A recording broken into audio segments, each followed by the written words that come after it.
Statue of unity વિસ્તાર વિકાસ અને પ્રવાસન નિયમન સત્તામંડળ તથા ગુજરાત આદિવાસી સંશોધન અને તાલીમ સોસાયટીના સંયુક્ત ઉપક્રમે સ્ટેચ્યુ ઓફ યુનિટી ખાતે દાહોદના આદિવાસી તલવાર નૃત્યની પ્રસ્તુતિ કરાઈ હતી.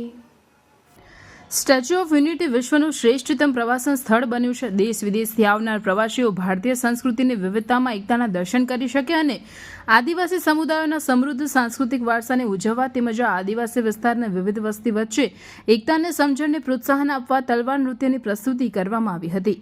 મુલાકાતીઓના વિશાળ સમુદાય સાથે આદિવાસી સંસ્કૃતિની જાળવણીના શુભ આશય સાથે સ્ટેચ્યુ ઓફ યુનિટી વિસ્તાર વિકાસ અને પ્રવાસન નિયમન સત્તામંડળ તથા ગુજરાત આદિવાસી સંશોધન અને તાલીમ સોસાયટીના સંયુક્ત ઉપક્રમે આ સમગ્ર આયોજન ઘડી કાઢવામાં આવ્યું હતું. સમગ્ર વિશ્વમાં ભારત દેશ વિવિધતામાં એકતાનું શ્રેષ્ઠતમ ઉદાહરણ પૂરું પાડે છે, ત્યારે ભારતની અને ખાસ કરીને આદિવાસી સમુદાયના સમૃદ્ધ સાંસ્કૃતિક વારસાની જાણકારી અને ઝલક વિશાળ સંખ્યામાં આવતા મુલાકાતીઓને મળી રહે અને ભારત દેશની સંસ્કૃતિને વિવિધતામાં એકતાના દર્શન કરી શકે તે માટે સ્ટેચ્યુ ઓફ યુનિટી વિસ્તાર વિકાસ અને પ્રવાસન નિયમન સત્તામંડળ અને ગુજરાત આદિવાસી સંશોધન અને તાલીમ સોસાયટી વચ્ચે થયેલા સમજૂતી કરાર મુજબ નિયમિતપણે આયોજન કરવામાં આવે છે. તે મુજબ શનિવારના રોજ દાહોદના પ્રખ્યાત તલવાર નૃત્યની પ્રસ્તુતિ સાંજે કરાઈ હતી.